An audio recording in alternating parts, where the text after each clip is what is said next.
Welcome to the Giving Voice to Addiction podcast, brought to you by Recovery.com, where each week real people share real stories of recovery. I'm Terry McGuire. Addiction isn't just statistics, it's personal. When we share our stories of recovery, we can inspire hope. So take a deep breath, settle in, and listen as Roger gives voice to addiction.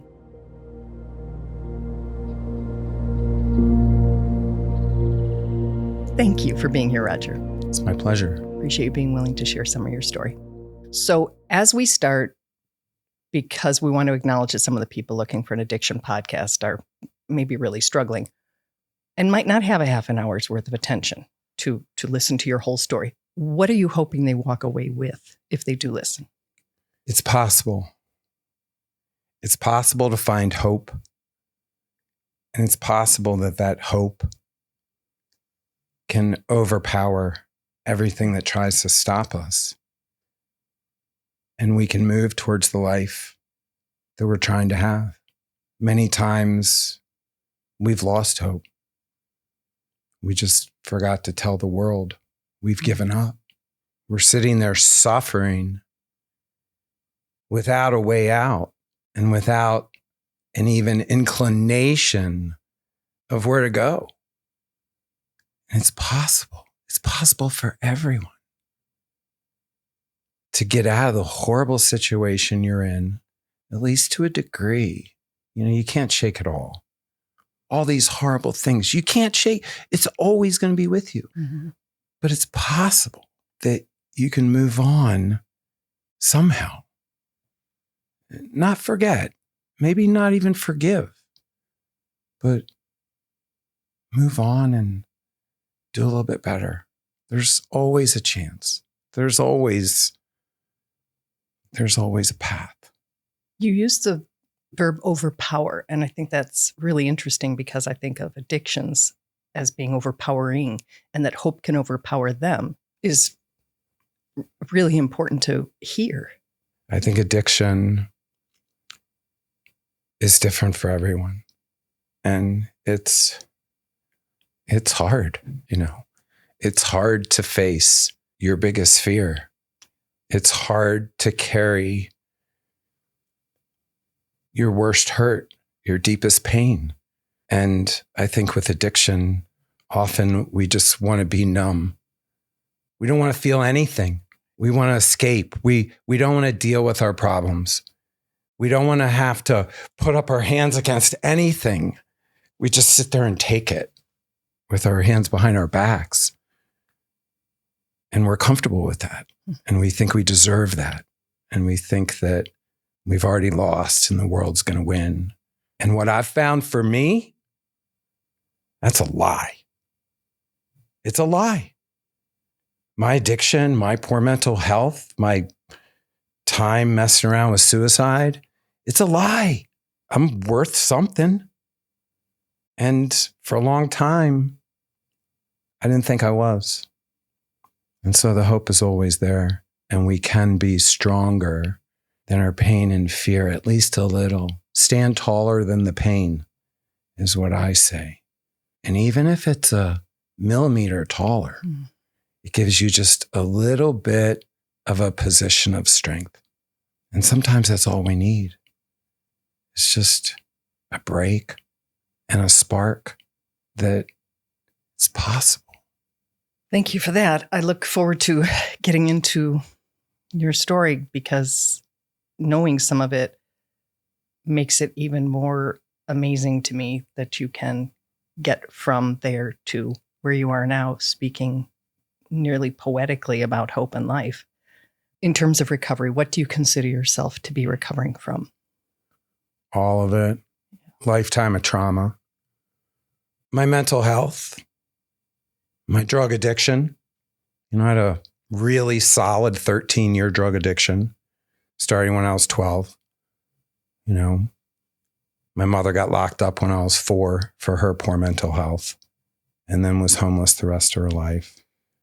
And of course, I have to think that something like that translates to me, trickles down to me, at least through DNA. But I try not to let it stop me. I try to keep going despite all of these challenges. But I'd say a lifetime of trauma and addiction and poor mental health and just challenge. So let's go back to the beginning of your drug use at 12. What did you believe drugs provided you or did for you or gave you? It was my mother and my father all at the same time. It was comfort, nature, nurture. It was an escape. It was warm, especially when I started shooting heroin. It's warm. Felt good. It was safe. Until it tried to kill me. Yeah.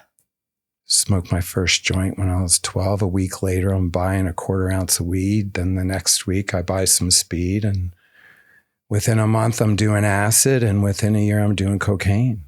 It was just step up, step up, step up all the way. But it was an engagement. It gave me some purpose, especially when I started dealing. There were things to do. I had a job. It certainly got in the way of school. So I quit school early and I did what I felt like I had to do. But drugs comforted me and saved me in a lot of ways from myself. Because the fear was just, my mother was violent and just horrific. And there was nowhere to go to hide from that, even when she was locked up. But then the drugs, that arena, it provided safety and comfort. As dark as it was, right? And as dysfunctional as it was, it provided a lot until it didn't. Let's talk about that. When did it switch from being something from which you derived comfort and safety to something that was problematic? The guns.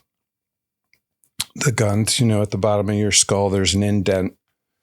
And, when you have the barrel of a handgun shoved in the base of your neck and then your hair smells like gun smoke all night. When that happens several times, I knew that my days were numbered. And then I overdosed once from shooting cocaine and just all the drug deals. It was just stupid. I was at a disadvantage. I was a wimp.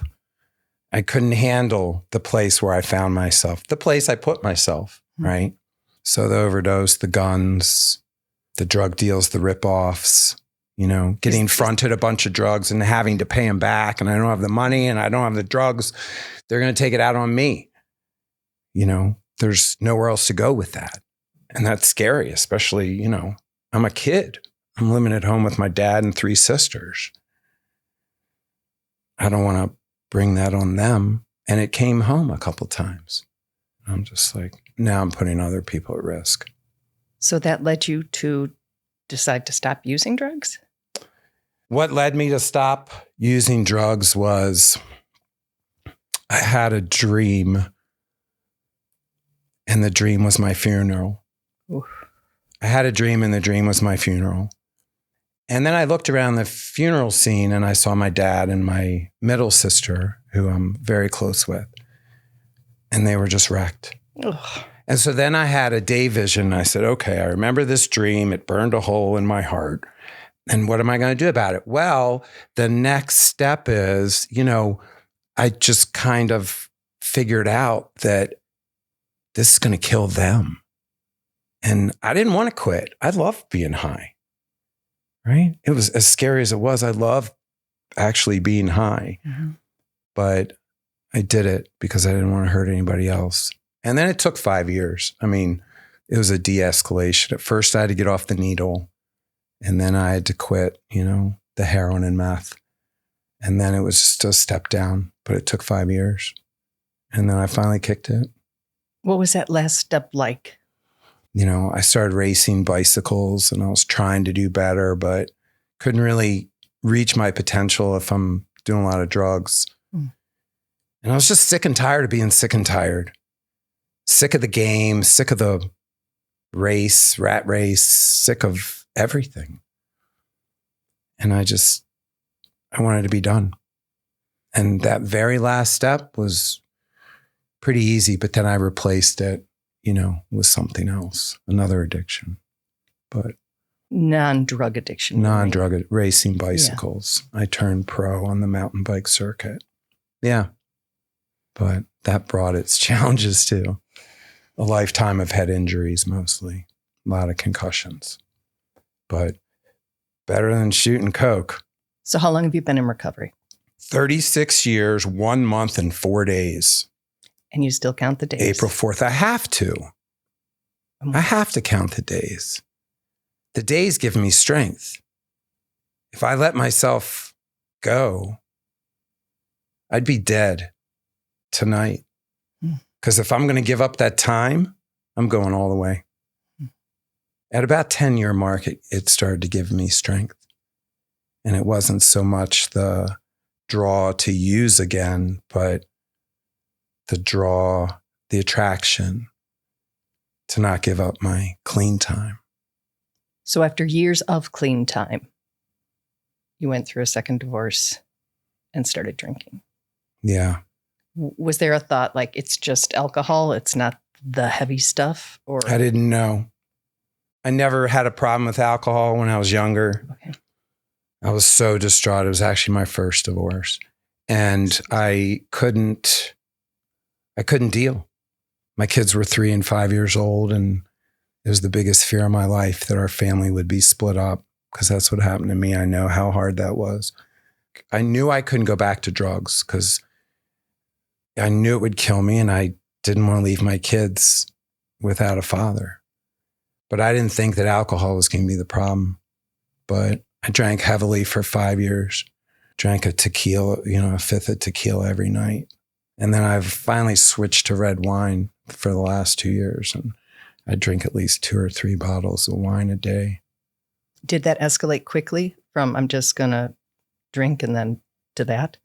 The first night I drank, when I knew my marriage was gone, I drank myself unconscious. I went all in right from the beginning. There was no, I'm going to drink a little. No, bam. This is what I'm doing. Got to run from my demons. Got to numb the pain. I don't want to feel anything. But it didn't work. Made things worse. Imagine that. Yeah. So that was 5 years? 5 years. How'd you stop that? Why'd you stop that? I was in Europe for a work trip in Spain, and I went to the bar one night. Last night we were there and drank myself under the table. I don't remember anything. Missed my flight, all kinds of problems. My second wife was pissed. I was pissed. And then 2 weeks later, she drank herself into the hospital, and she was on death watch for 3 days. And I just looked at the dysfunction. And I mean, between her and I, we had 3 kids, 3 little kids. I'm like, I'm not doing this. No way. So I just quit. I stopped. That was it. Turned it off because I had everything to lose. Nothing to gain at that point. So I had to stop. And she stopped too. We stopped together right then and there. And that was it. With the kids in the house, it was a little easier. But I also have been through the addiction. I was clean from drugs for 15 years before I started drinking. That to me is ridiculous. That number I give you, my 36-year clean, that's drugs. Yeah. That's not alcohol. I'm 14 years sober, 14 years and 21 days, April 17th. So I count that too. Yeah. Right. So what's the difference for you being sober and clean and being in recovery? Because I know you've used the phrase like, even when you were clean, you felt I can't remember the phrase you used, but it sounded devilish, nipping at your heels still. 5 years later, I was going to take my own life. And I was consciously planning that. Bought a life insurance policy, $500,000. And then I read the fine print that there was a 24-month suicide clause. So I was waiting it out. I was ready, even with my kids. Nothing mattered. My brain had just turned inside out. And I was sure that I was done with everything. And I was just buying my time. I have to face that every day, right? I'm not suicidal anymore. That was actually a problem with my antidepressant medication. Oh. But I need structure. I need engagement. I need connection. I live in the woods. I live in a cabin with no internet, no cell service, and no TV on purpose. Mm-hmm. So I have to consciously get out of the house every day or it puts me in trouble. But that connection is key for me. And facing my truth. You know, I journal a lot. I write a lot. I call my friends. I call my family. I do my best. It's still hard, but it's worth fighting for, you know? And I mentor a lot of people. And what if I give up? What happens to them? I gotta carry the load.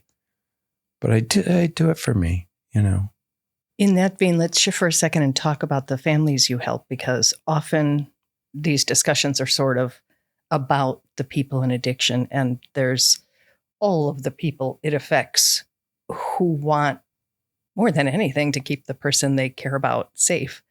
What do you say to them about understanding this? It's like, why can't you just stop? Why won't you just stop? Am I not worth stopping for? Whatever kinds of questions one asks. What can you say to them to help them understand? I have found through my experience, for many people, there is a mental health component that goes along with substance abuse. And more than anything, I think as a people, as humanity, we're quick to judge the behavior. Mm-hmm. The behavior is the person, people think. Got it. It's not. That person's in trouble. That person's hurting. Okay. Yes, we can see their behavior. Yes, we can judge their behavior. Don't throw away the person. Love the person no matter what. I love you no matter what. And there's boundaries. And there's rules. And there's needs and wants. And somewhere there's that tough love tipping point over into enabling. And even if it makes no sense to us, we're all doing what we think is best.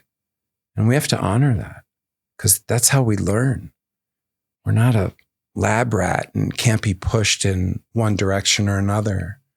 If we want to go to rehab, we have to want to go to rehab. If we want to quit, we have to want to quit. Just because we need to quit doesn't mean we're going to quit. We have to want to quit. It's not a need, it's a want. It's emotional. It's commitment. So I think what I would say to people is try to love them no matter what. Try to let them own their behavior. But we're quick to judge. Even somebody who's struggling without a bed or a roof and they're homeless, that's somebody's mother. That's somebody's sister. That's somebody's kid. That was my mother. Yeah. She was an afterthought. She was in people's way. It's somebody's mother, Sit with that for a second. While we're not lab rats and we can't be forced to do anything we're not ready to do, is there anything someone could have said or a treatment option or a 12-step meeting or anything that someone could have presented to you, maybe that, that you might have been ready at a different time, an earlier time could have saved you some harm? Yeah. What? It's all about timing, My dad didn't have to yell as much. The assistant principal in my high school could have said, "What's going on?"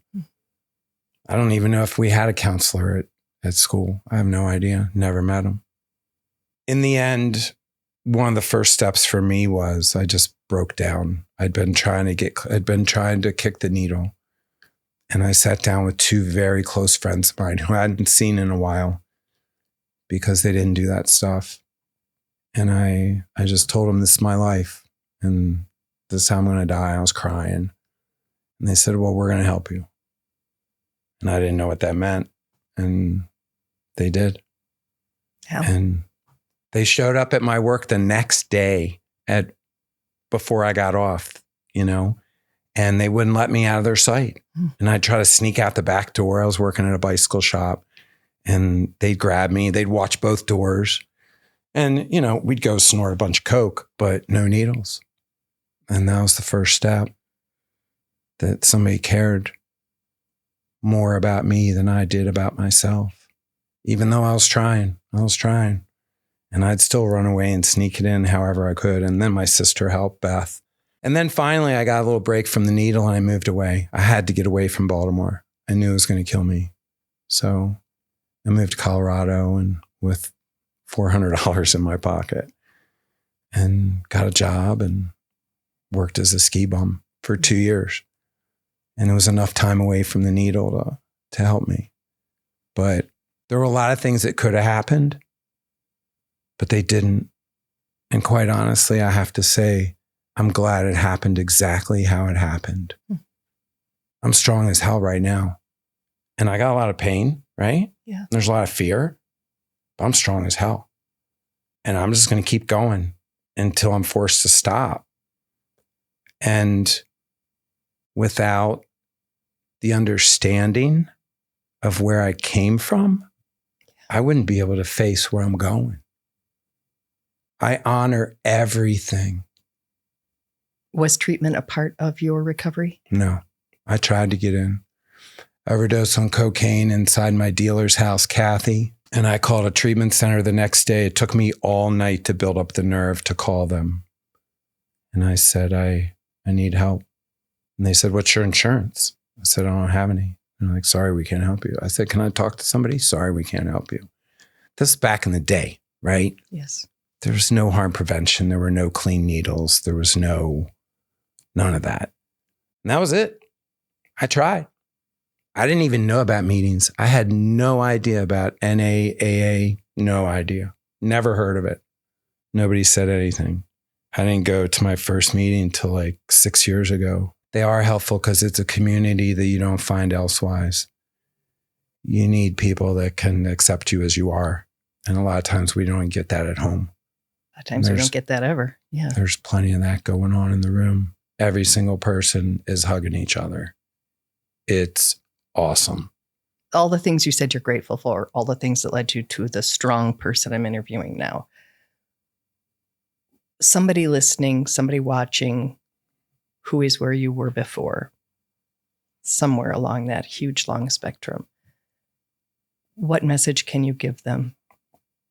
There's people out there who care. And if you're not talking to them right now, keep reaching out. There's the national hotline 988. There's local people everywhere. We do care. Somebody cares. Somebody will listen without trying to fix it. Just listen. Just show up. I hope that they would believe in the possibilities of hope. Those are different things. Just don't be hopeful. Find that it's possible. It's possible for something else. It's possible for change. Change is actually a given. Something's going to change. Even if you think this is your life forever, something is going to change, whether you like it or not. But believing in the possibility that things could be different, that you could get away from this horrible relationship, that you could live to learn a new way, that you could get back on your feet. It is possible. Finding that self-motivation, that strength, dropping the cynicism for at least a minute. I'm a loser, low-life piece of shit, junkie, alcoholic, dropout. I'm really good at saying that. I've said it my whole life. And no matter our worst behavior, we're more than that. We can be anything we want to be. We can start over every single morning. New day, new attitude, new outlook. I'm going to try. I would say to that person, you're beautiful. I love you. And you can do it. I know it. Absolutely know it. Because it is possible. I did it. Yeah. But you know what? It's just fucking hard. But we have to believe that we can get somewhere. Because I know we can. I know it. Thank you. Thank you.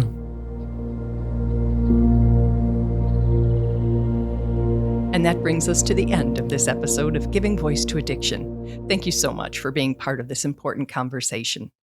And if you or someone you know is looking for support or resources, please visit Recovery.com. They offer a wide range of information, including treatment options. We'll be back soon with another episode. So subscribe wherever you get your podcasts.